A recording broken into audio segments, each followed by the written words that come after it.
Hello, everyone. I am Cynthia Hawkins, the Gallery Director and Curator at the Bertha VB Lederer Gallery.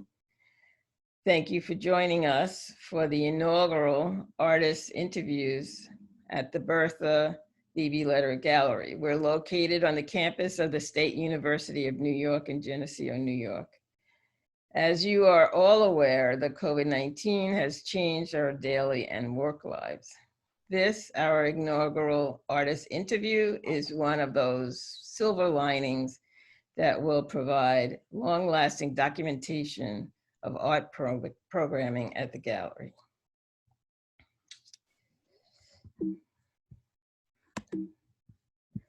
Let's see here. Here we go.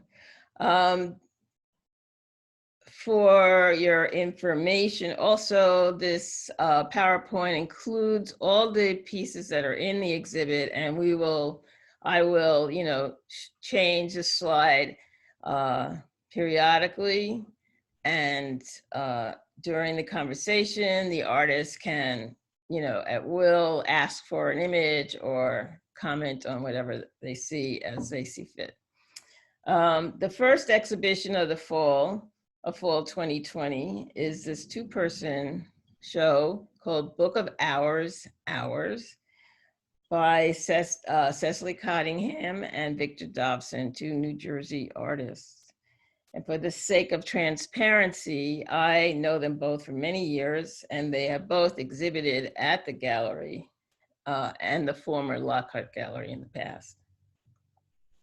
Cicely and Victor are also life partners. Victor co-founded and was executive director of the Algira Center for Contemporary Art in Newark, and Cicely co-founded Algira Design, which produced catalogs for museums and galleries. Their art practices differ in content and goal. However, this landscape exhibition is, to my eyes, an anomaly. Welcome, Cicely Cottingham and Victor Davson. Thank you. Thank you, Cynthia. First, I'll start with Cicely. Could you first give us a little bit tell us about your background, what compelled you to become an artist, and any artists that might have influenced you in that direction? Well, let's see. I think Victor and I have this in common. We both, the idea of making art both struck us in kindergarten. We, of course, didn't know each other at the time. But for me, it was the assignment to make a Mother's Day card for my mother, and I drew out of my head a little bouquet of pansies. And I cannot tell you the bolt of lightning that went through me. It was just the most extraordinary thing.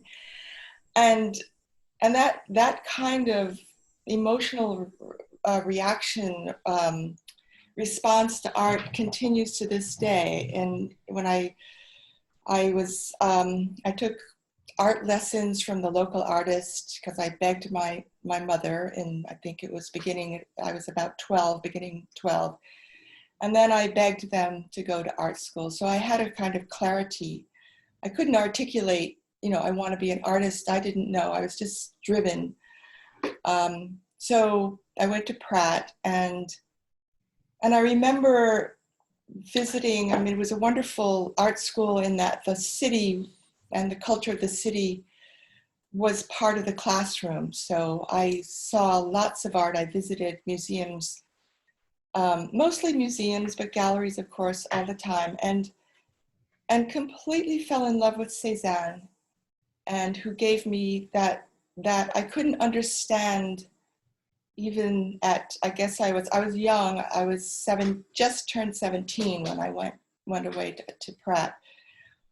And this sensation that I was feeling just looking at a Cézanne still life, which was simply some apples, on a tablecloth, was giving me that same emotional response that I had had in kindergarten. So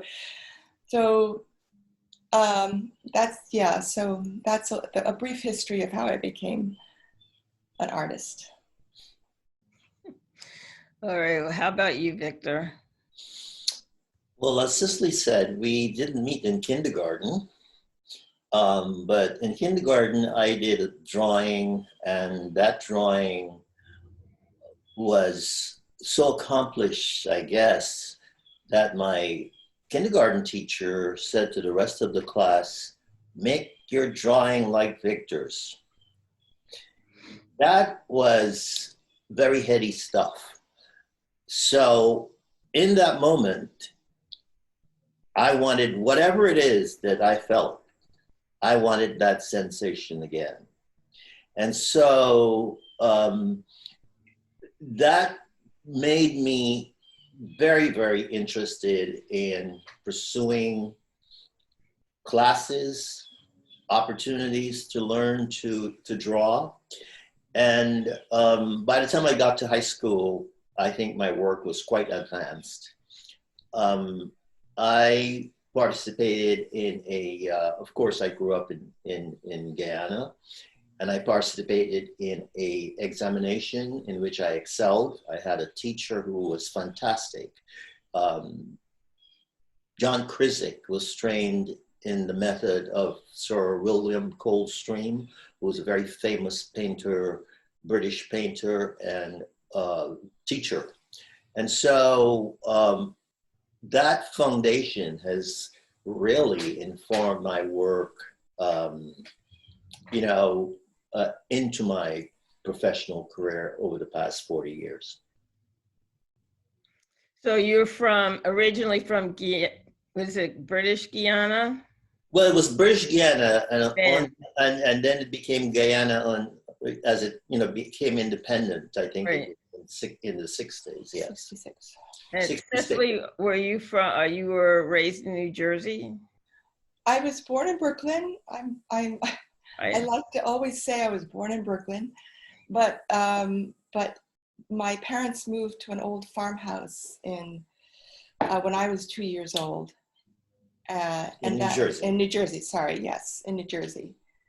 And that, and I see that as really, I talk about that as the first time that I was aware of light, a particular light. I was 2, but when they moved into the house, my mother is no longer here, so I can't verify this and never asked her, but my sister remembers also.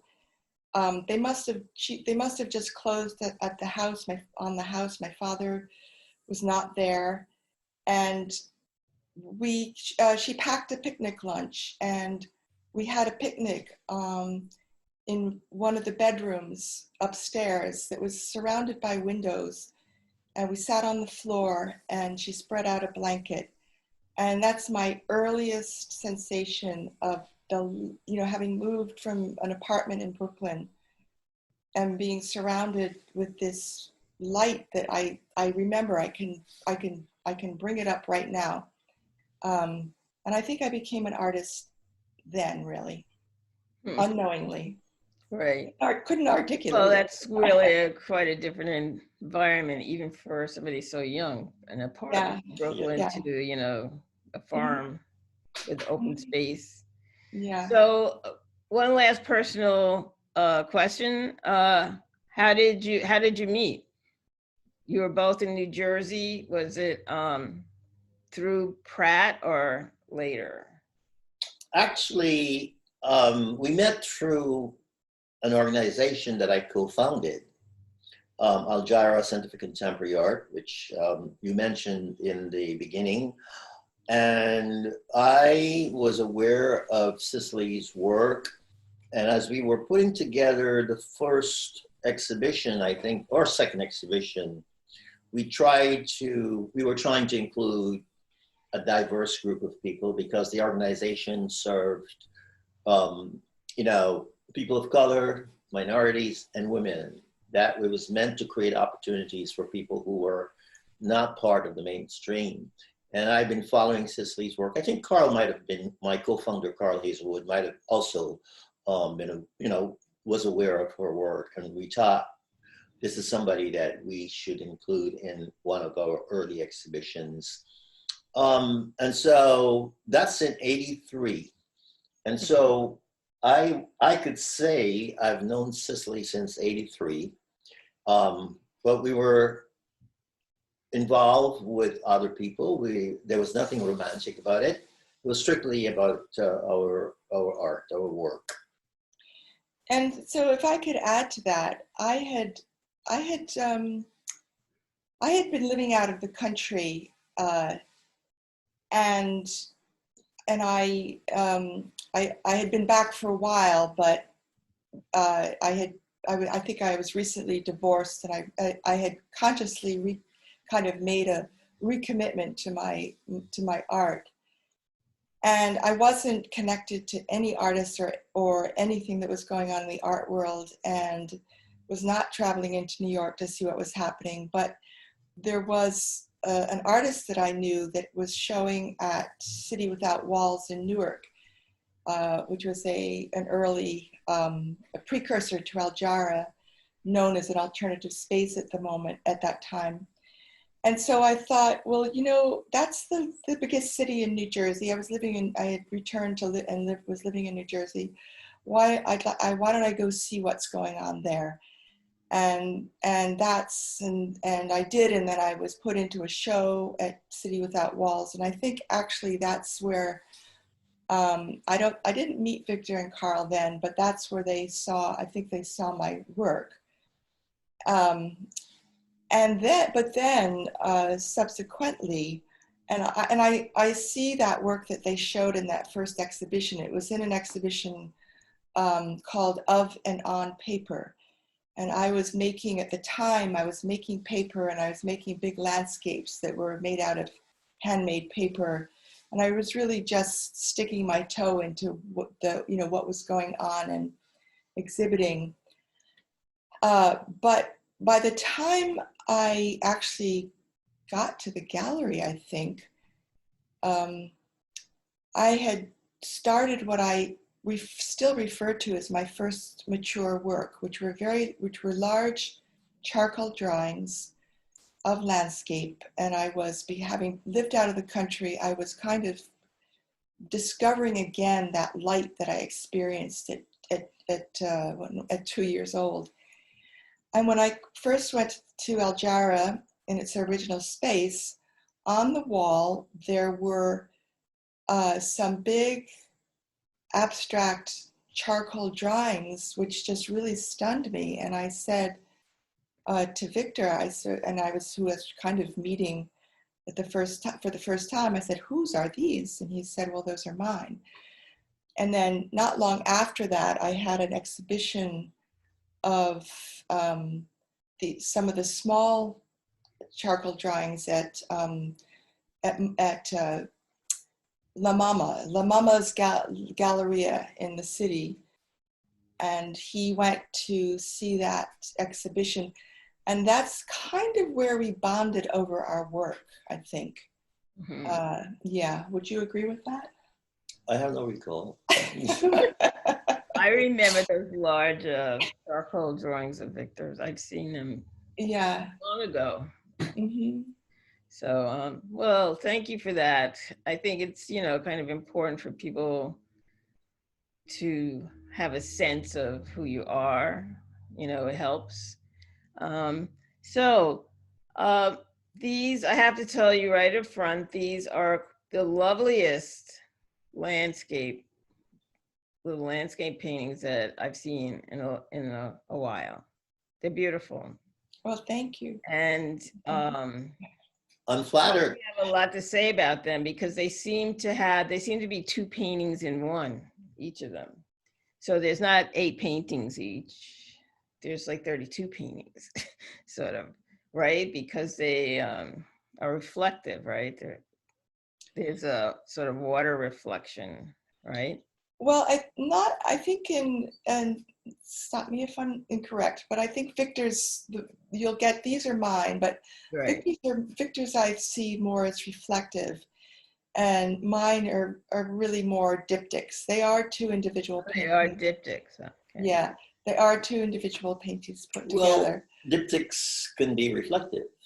Yes, Yeah, you know, it's just that one is reflective of the other. But there, yeah, I would yes, say, yeah, I conceptualized mine as separate panels, but they are sort of a reflection. The bottom is a reflection of the top. I Yeah, think that's the Cicely, way, but that's also the way I'm reading Cecily's too. uh, So, ah, but they're beautiful. And the thing is, each of the parts are different enough so they appear like, you know, as a separate painting, but not a yeah.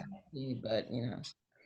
So I would like to know, how did this body of work come about for both of you? Because Victor doesn't usually do landscape paintings, but Well, how you did just this?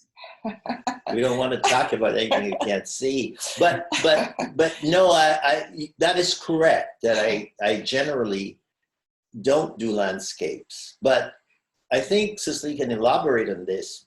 But my God, being quarantined here in this house, in this cottage, and with all of the landscape around us, because this cottage is built really kind of, not kind of, but it's built so that you could have an inside outside experience. Hmm. And Cicely has had, we have had an incredible garden this year. I mean, the landscape has been so compelling, so powerful, and the garden has been so lush. I mean, you just couldn't ignore it. I mean, if you know, I couldn't just focus on painting as something abstract or something conceptual. The landscape, I mean, was already prompting me to do something about it. But Right. then Cicely had this idea, which she should talk about. well, so and I should also say one of in terms of the garden outside, we had such a slow evolving spring that was just so beautiful. I mean, the past month really has been very hot and dry, and it's been hard to keep up with the watering, but it's still very beautiful. Um, but when you proposed this exhibition, Cynthia, I had already begun this series of work that I titled "Tomorrow Will Come on Its Green Footsteps," which is a line from a Pablo Neruda poem. It's sonnet number, I can't remember the name, but it's a line of a Neruda poem, and I had already begun uh, a series of paintings on wood panel with that title. And I had just started these watercolors. I think I just had two. And I thought, I had also named one of my prior paintings Book of Hours slash Hours, just the play on a Book of Hours. And so I had the idea that we might collaborate on a project, and um, and we went through. We had conversation about that, and we went back and forth, and we came to an agreement. And Victor liked this, so the idea of doing a total of 16 works is a kind of it references the kind of romantic relationship I have to books. Um, I have designed books. I majored at Pratt in in The something, art of the book. the printmaking and the art of the book, in which we had to make books and set our own type, and it was there that I and you know hand make books. So it wasn't about artist books per se. It was learning the history of of printing and the development of books. And then I went on eventually to become quite involved in book catalog design and working with commercial printers. And so I have this very real attachment to books as objects. And in book design, there's something called a signature. All books are made from multiples of 4. And a signature is 4 times 4. And a signature, excuse me, is a signature, and then in commercial printing, several signatures make a form. It all folds down into a folded thing that you can sew, and then it's trimmed on the top and the bottom and the side, one side, and you have a book. So there's that aspect of the project. For me, this is my this is my romanticism. And so and the idea of a book of hours has something to do with this relationship that Victor and I, this different kind of relationship we both developed at the beginning of during this pandemic, and being in the house every day, really virtually not going anywhere except to grocery shop, looking out this window at all hours of the day and calling one another and say, look at this light.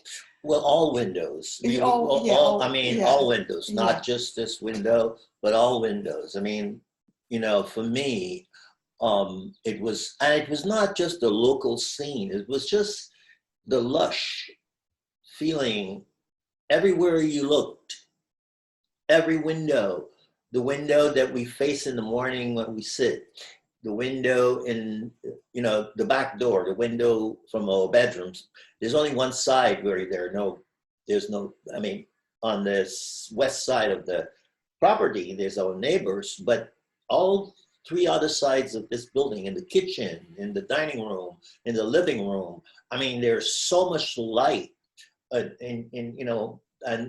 there's so much green. It was just so palpable. It was so full. It was nature at its kind of most, you couldn't ignore it. So when Cicely suggested this idea of watercolors, doing these watercolors, she basically just handed me the parameters and then started to nudge me. Yeah, I think we agreed on the 2 things we agreed on, that they would be the same format, there would be 16 of them, and that they would be on the same paper. And I don't think we agreed on a medium, so I had no idea what Victor was going to do. As it turned out, he did do watercolors. And the paper on, just because it was just one of those mistakes, and as Victor's fond of saying, there are no mistakes in jazz. I was just going to say, as Victor's fond of saying, right on cue, the only watercolor block left at the local art supply was on 300-pound paper. I love it. It was just really quite beautiful and heavy. Mine is on 140-pound, which is heavy enough, but not 300 pounds. But I did want to say something about the title. In preparation for this interview, Cynthia, I remembered, I wondered how I originally came up with that title. Because as I said, I had named a painting of that. And not long, a couple of years ago, I was introduced actually by a friend of Victor's of a book of hours by Thomas Merton.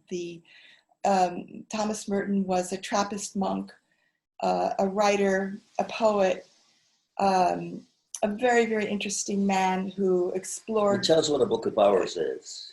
Yeah.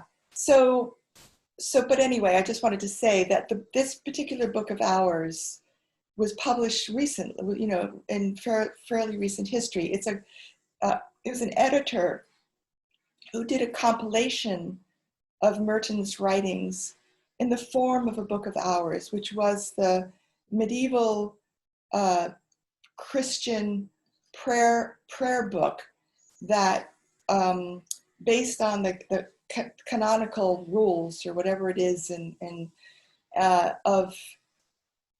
of Christianity. of prayers 4 times a day, at dawn, at the day, the evening, and dark. So it's the end of the day, and then when it gets dark.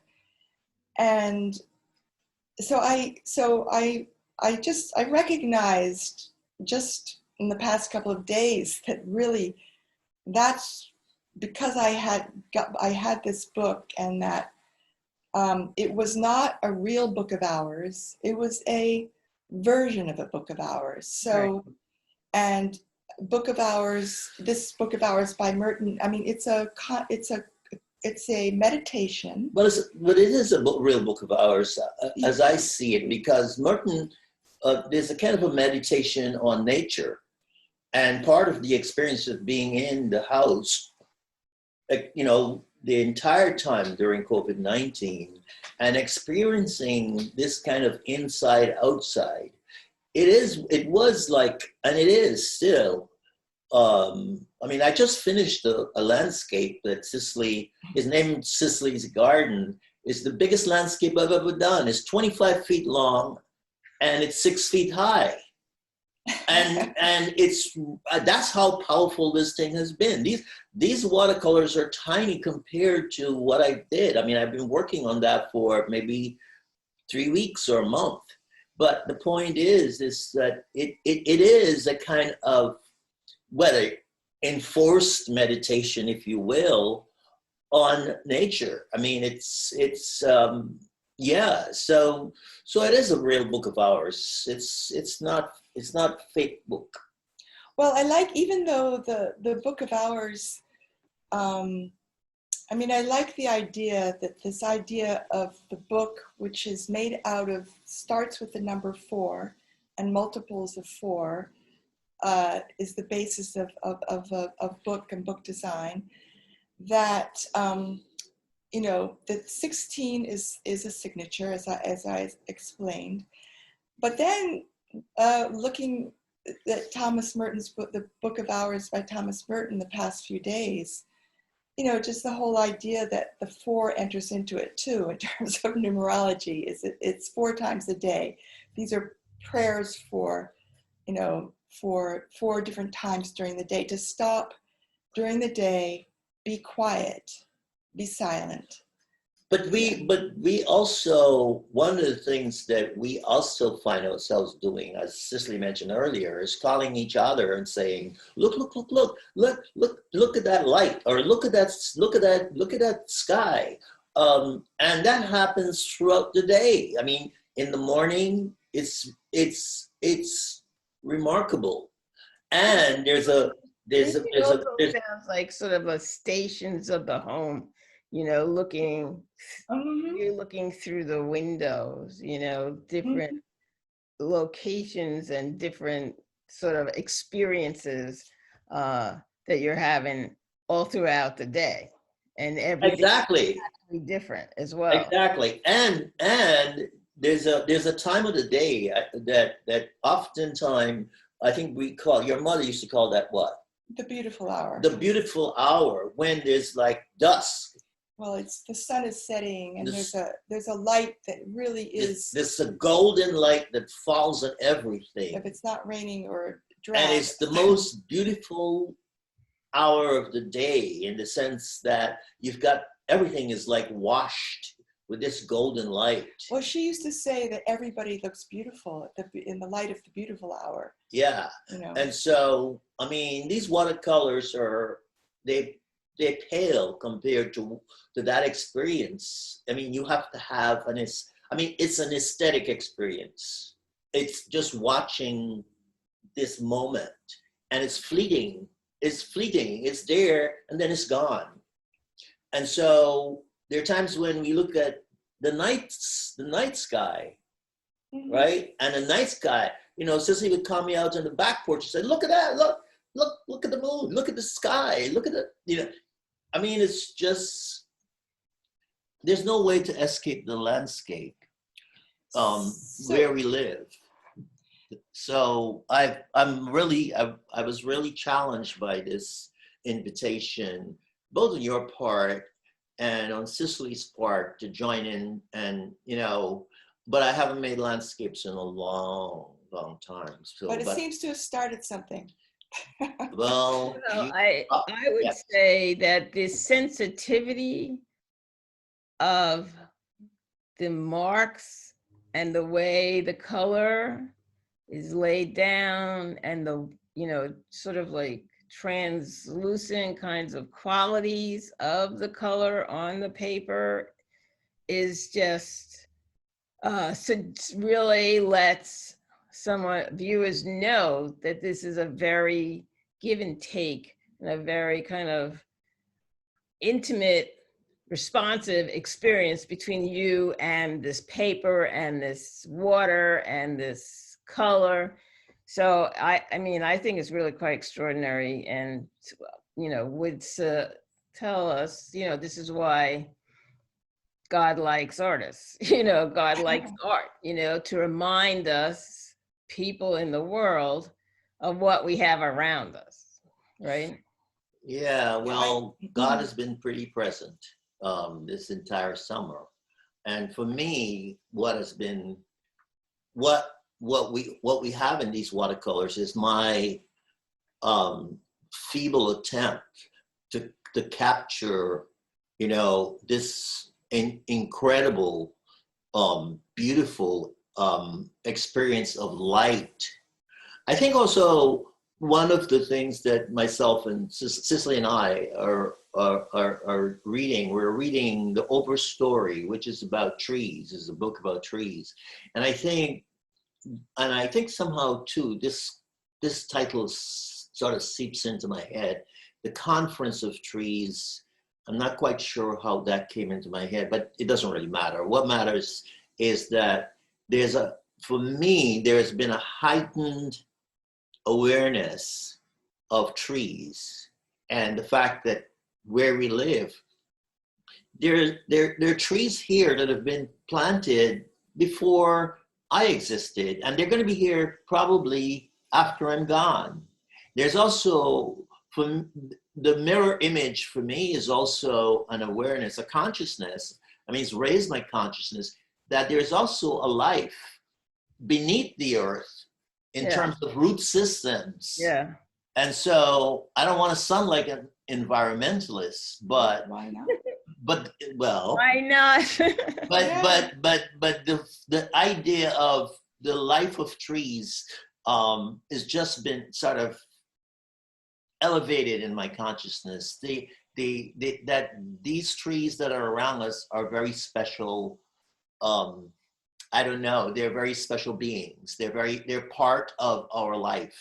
And so this has been a you know, I mean, I think just the experience, the aesthetic experience, and the experience of knowing more about trees and the life of trees is so full and fulfilling compared to these watercolors. Is that book by a scientist? Because I know there's this woman who's been studying trees, a scientist for like decades, who in recent years has been, you know, talking about how complex and how extraordinary the root systems of trees are, and how they regulate who gets what down there.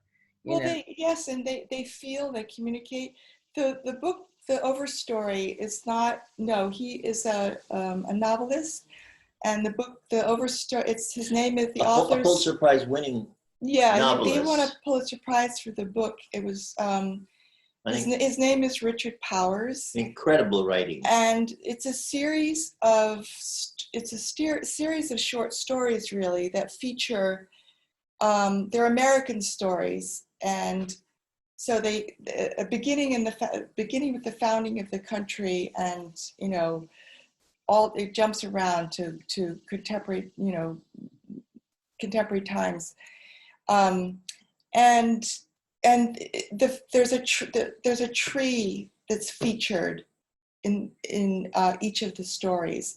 I'm not quite sure how it's going to end, but I know it's definitely a statement on our current environmental crisis. But when the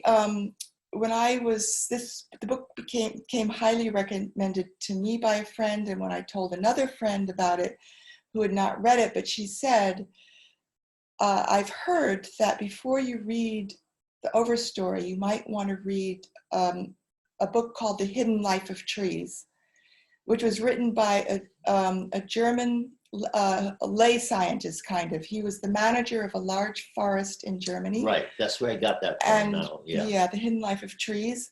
And so he had managed this big forest, primarily of beech and oak trees, for a long time, and he really had gotten to know them intimately. And then a group of researchers came to the forest because they were researching the life of trees, and he became absolutely steeped in the science and of trees and what's going on under and realized that, especially in forests where of like trees, these trees are communicating to one another all of the time. Yeah. It's just extraordinary. And it's like these silent sentinels, or you have no idea, what is going on and how much they mean to us, to our life on the planet, So, yeah, so I did, Cynthia, I don't want to jump into your questions, but at some point I do want to say something about what went on in my relation to the landscape and these paintings during this I would like to hear that. project. So I did want to know, I know that you've been working with the landscape for a little while now, and like what that relationship is, what is that relationship like, and how it gets changed, how you change your methods over time. Is that in response to what? To landscape, to literature, to you? I mean, you're changing your feelings. What do you? Well, I lately, meaning maybe in the past year or two, I've really settled on the notion that I'm a landscape painter. That all of my work is rooted in landscape, and even the most abstract work, which kind of happened when I moved into a more urban environment, is the landscape, and even the landscape of my childhood is present in some oblique way. I mean, nobody will see it except me, which is fine, because the ultimate aim is to produce a painting that works as an interesting painting. But this particular, and as far as the literature, the titles of my work, which primarily are long and often have to do with what I happen to be reading at the time, and they're added after the work is completed and after a series of work is completed, really. And it's just, again, a kind of poetic way for me to mark a particular time in my evolution and my journey, here on the planet. So it's kind of like that. But my landscapes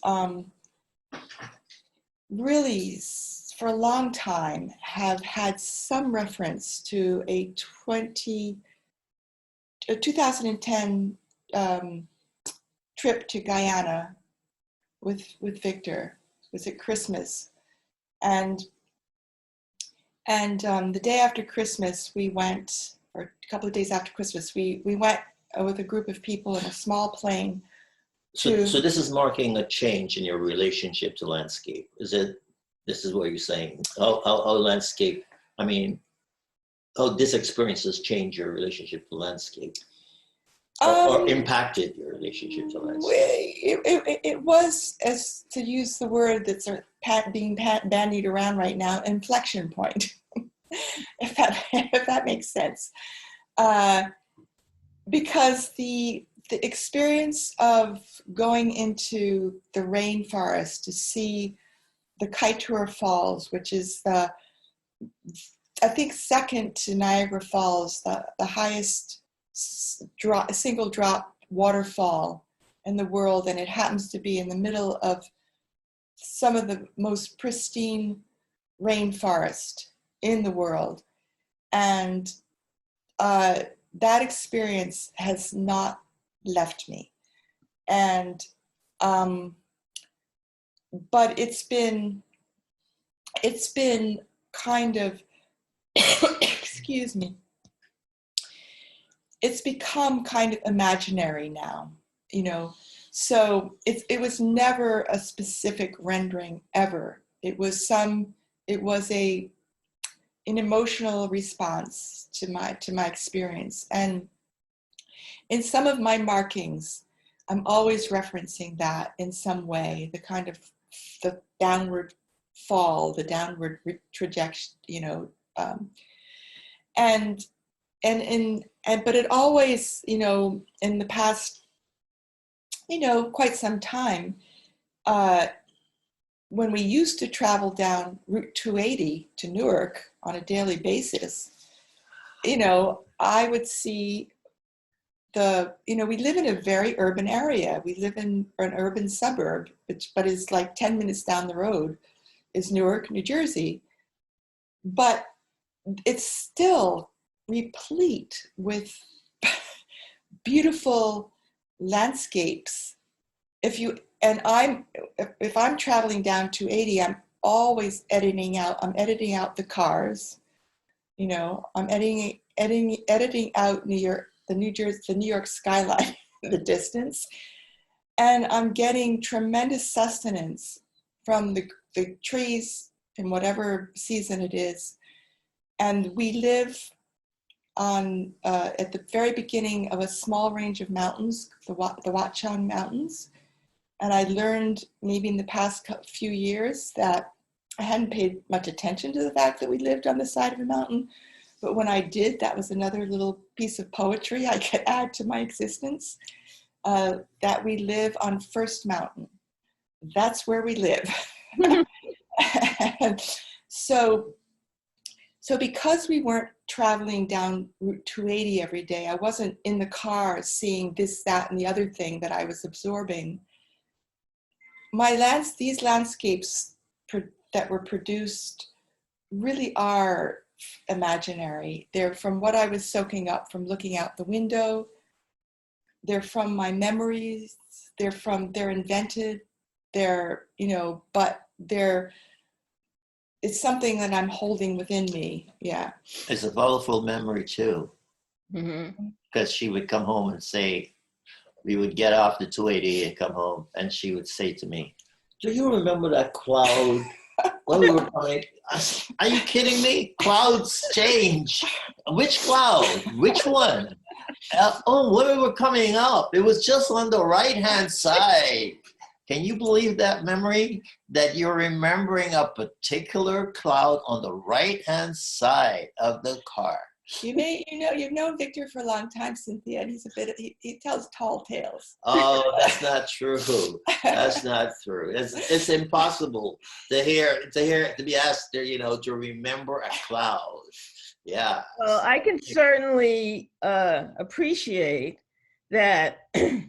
So in other words, your images here, your paintings here are not literal in any way. They're an accumulation of sensation, yeah, and experience. Yeah. And, you know, so, I mean, you can use what's in front of you, but all of these other remembered feelings and sights get, you know, become part of the whole landscape.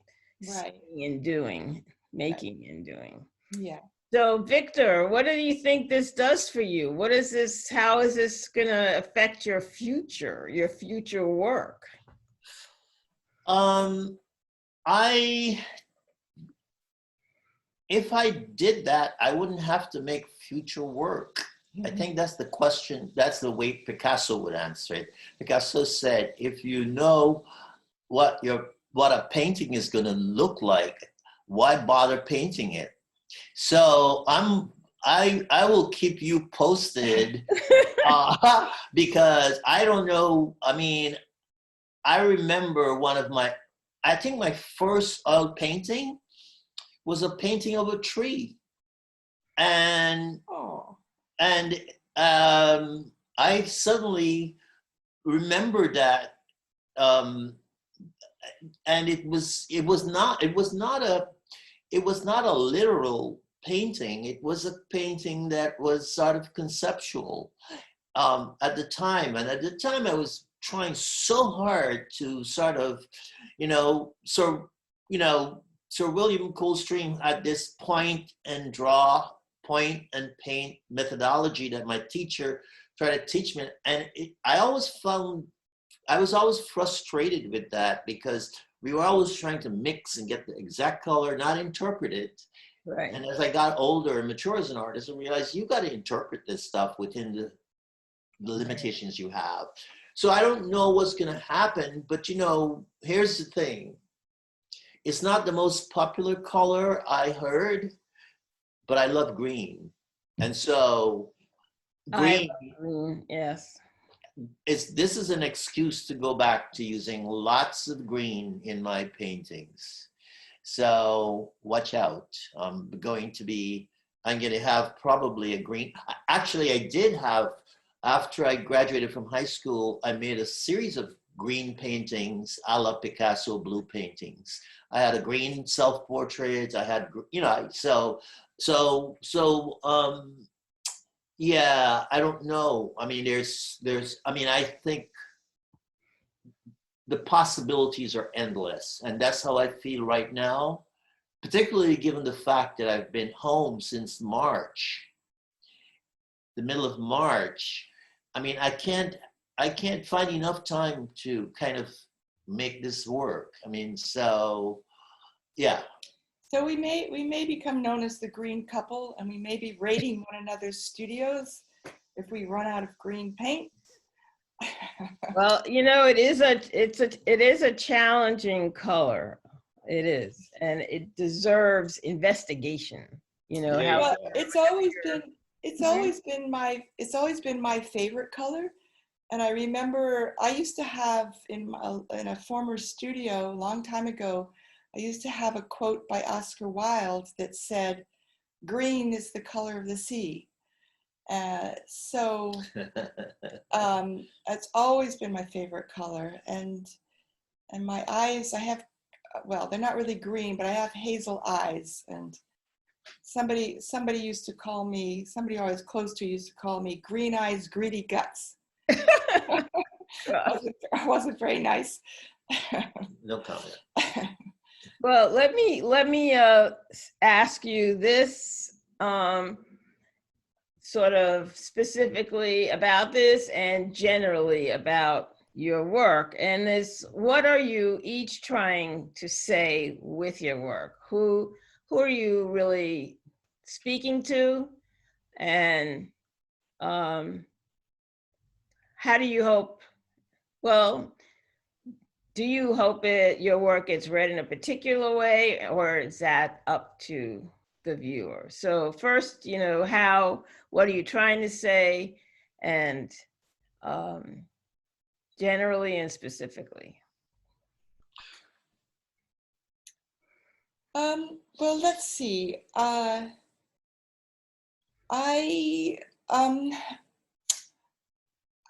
never focused on how this work is going to be seen when I'm doing it, certainly.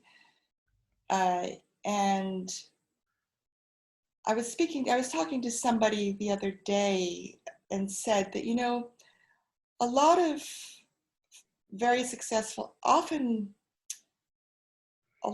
many very successful artists, meaning that they've been able to support their work with their work, have had like one or two people in their life that have been so important to how their work has been seen and their success. And so, once the work leaves this, it goes into the world, I would hope that it's going to be appreciated, and part of our work is to get it out there in the world and to do all of the things that will help support continuing doing the work. But I can only talk about my work as what it means to me, and I think some statement I may have made. For me, it's a response to the phenomenological world. It's the sensation. It's the experience of the world coming at me in moment to moment, and it's the joy of being alive. And it does have to do, for me, it does have to do with beauty. It has to do with the beauty of this experience, even though often my work can come across, can have a kind of heaviness about it, emotional heaviness sometimes a kind of nervous energy. All sorts of emotions come across, I think, to other people. But I think it should be seen in the context of landscape. I think all of my work kind of come to this, as I said. I would love it to be seen in the context of landscape and what landscape is, a kind of range of what landscape is. Yeah. Victor? My sense of, I endorse everything that Cicely has just said in terms of, experiencing the world.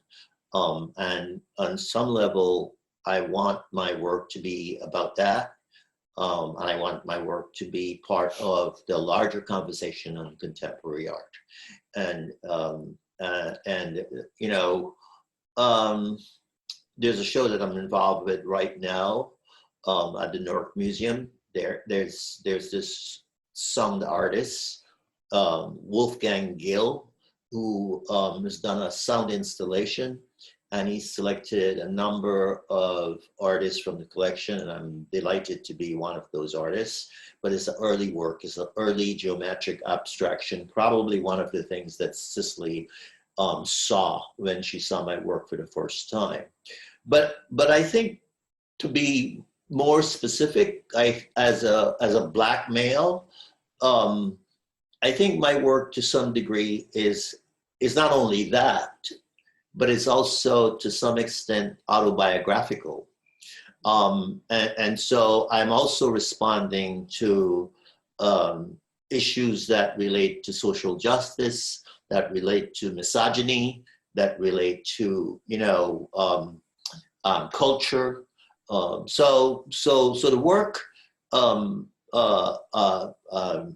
shifts and morphs based on a number of things that impact my life as an immigrant, as a Black male, as a human being, so and also it shares this space with Cicely where I'm just responding, to what's happening around me, so it's very layered. Mm-hmm. So I see my practice as extremely complex in that way. I think Cicely has managed to kind of boil hers down into, and I understand that. I mean, one of the things that I say to people all the time is, God forbid, something happened to Cicely, I would probably not be living in this location, because I'm here because of how important the landscape is to her. I mean, when they moved to New Jersey, I don't know, they lived on 5 acres, and a lot of it was the woods. So seven acres. She's correcting me. 8 acres. So imagine the woods and having it around you. And I remember going up to Chapel Hill, and it was not like living in Newark or in an urban setting.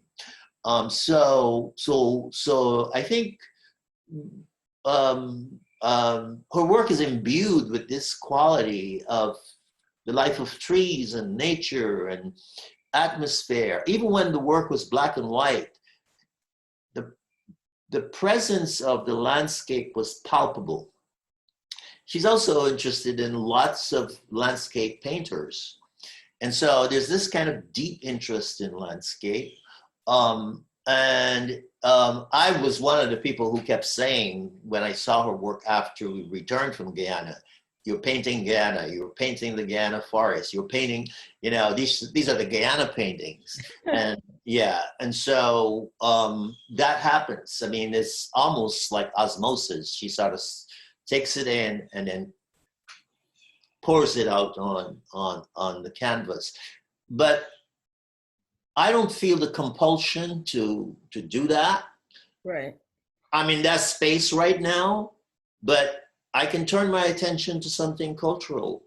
I mean, I just completed a series on misogyny.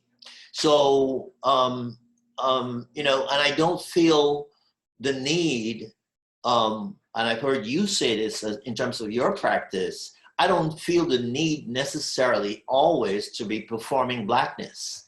That my paintings have to be about, being Black and strong, or being about the struggle, or being about, but, I may make paintings that either directly or tangentially address issues of race, Right.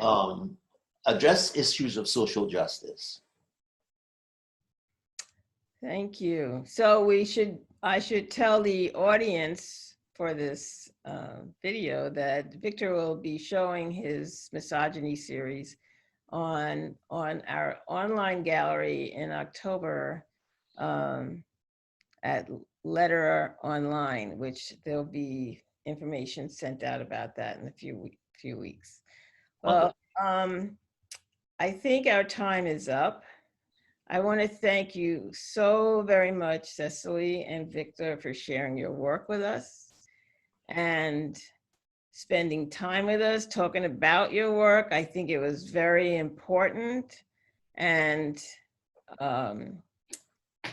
this interview will be played to gallery attendees on September 9th at 5:30 when the exhibition opens.